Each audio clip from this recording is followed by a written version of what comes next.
Good evening, everyone. Happy Friday evening, and welcome to this Friday evening edition of U.S. News Now with Riley King.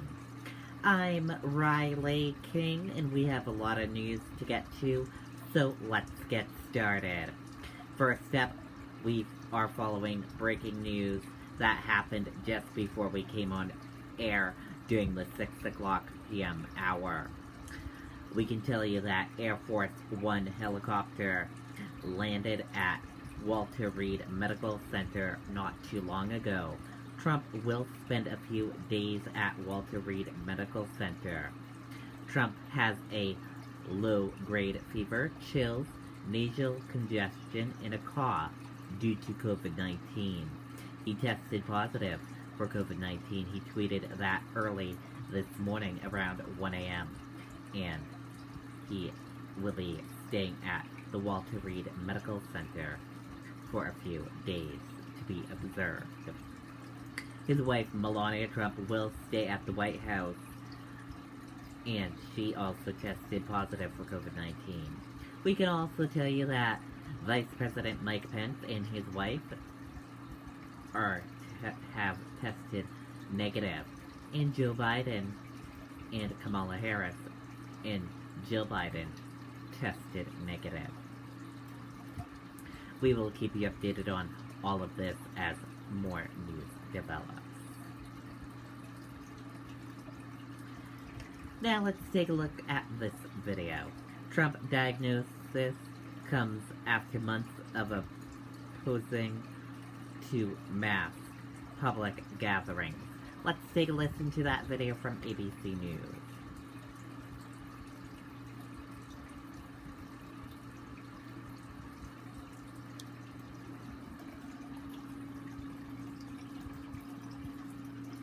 Now with more on the president's COVID-19 diagnosis. This comes after months of the president downplaying the pandemic to the American people, claiming he didn't want to cause more panic.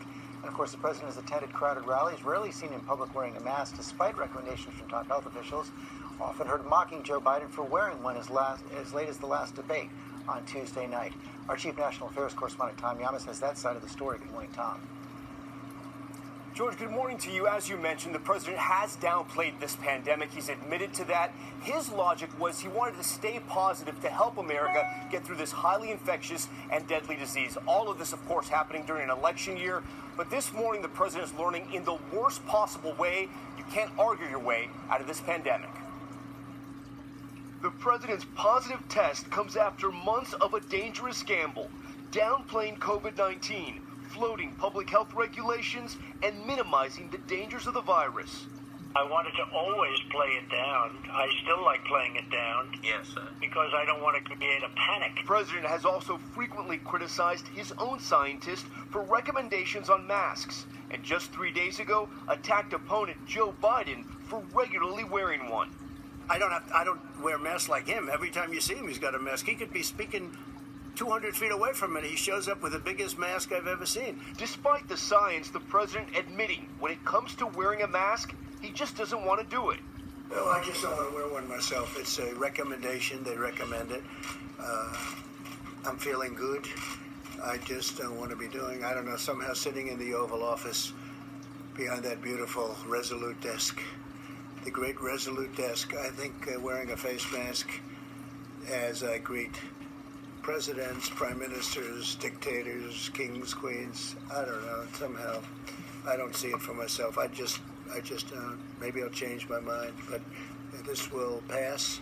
Even mocking reporters wearing them in briefings. Take that off, please. Just, you can take it off. How many feet are you away? I'll speak a lot louder. Well, if you don't take it off, you're very muffled. In fact, it was July, months after his CDC revised guidance on wearing masks, before the president ever donned one in public, first appearing with a mask at Walter Reed Hospital to meet with veterans. I can name Kung Flu. I can name 19 different versions of names. The president held his first indoor rally in Tulsa in late June, where masks were not required, and most chose not to wear one, including one-time GOP presidential candidate Herman Cain, who died from complications of COVID-19. though it's unknown where or when he contracted the virus. The president has held 25 more rallies since. What are they going to do? You know, someday we're not going to be doing this anymore. What are they going to do without Trump? Holding crowded events at a church in Arizona and this factory in Nevada, prompting fines from the state, insisting he's safe in front of his supporters, though backstage... You're actually sitting too close. We should probably get rid of about another 75-80% of you. I'll have just 2 or 3 that I like in this room. Even going head-to-head with the governor of North Carolina after state regulations forced the RNC to drastically change its plans on the convention. I think your governor has to let this state open up. Eventually, the president delivering his convention speech from the White House lawn in front of a crowd of 1,500, many without masks, sitting shoulder to shoulder. There is nothing positive about this development, and everyone should be wishing the President and First Lady a speedy recovery. But if anything, it could serve as a wake-up call to anyone who hasn't taken this pandemic seriously, that if the President of the United States can get it, anyone can. George? Hey, John Yamas, thanks very much. Well, hey there, Okay, and there you go on that video and that report.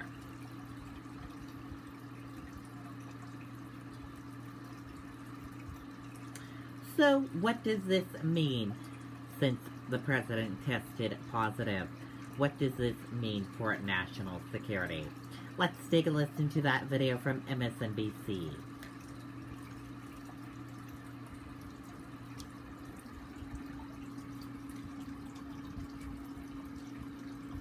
There's talk about whether this could be a threat to our national security, having the president be sick. So far, he hasn't been, the White House hasn't been totally transparent about what's going on with him. They said he has mild symptoms, but this is a White House that has a credibility problem. Talk to me about the national security implications. Well, I would look for a couple of things. It's so important for them to be transparent. Communication with the public about the status of the president's health, his mental capacity is very important. The public should be reassured that we do have strong continuity of operations plans in place. There are professionals, not politicals, professionals that are responsible for executing those and ensuring that the line of succession is protected. And it would be very wise for Chief of Staff Mark Meadows and others in leadership at the White House to be in communications with the folks at FEMA and other parts of the government that participate in that continuity of operations to make sure that they are appropriately keeping people separated and protected. I think I would also be looking, I'm a little concerned for White House staff and anybody that's been around White House staff for the last week.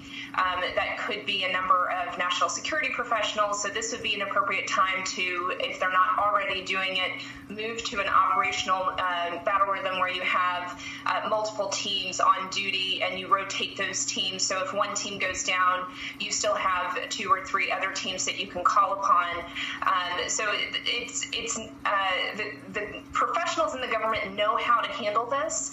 I just want to appeal to those that are on the political side who might think that this is a time to not fully share. This is the most important time for you to be transparent about everybody's health so that the professionals can make sure that our national security operations can continue and keep us all safe.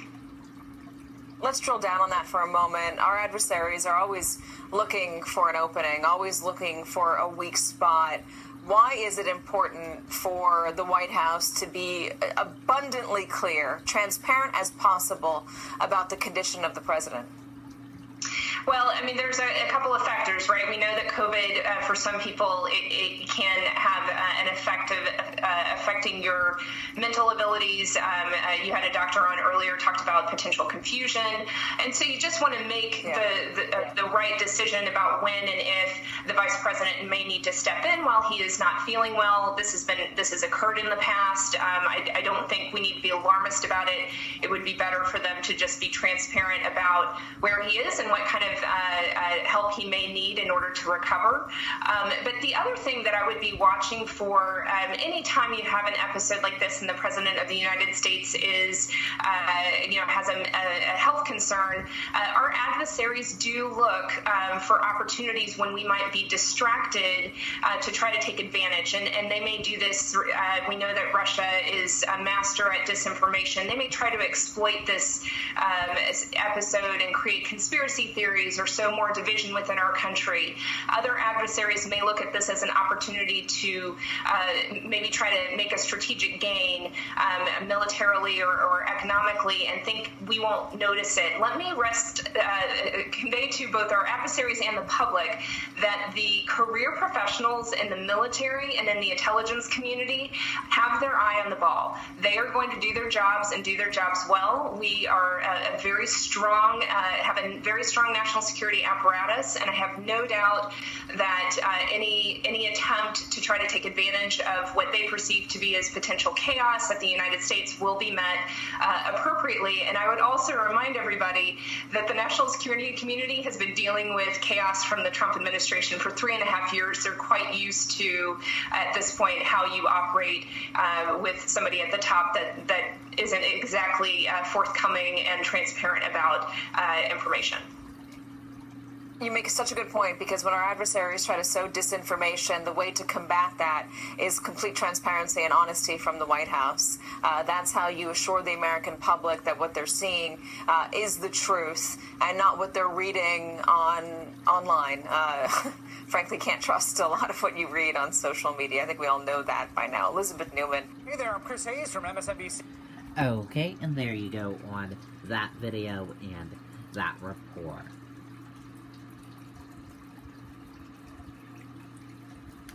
Airlines brace for record layoffs as Congress fails to extend aid. Let's take a listen to that video from CBS Evening News.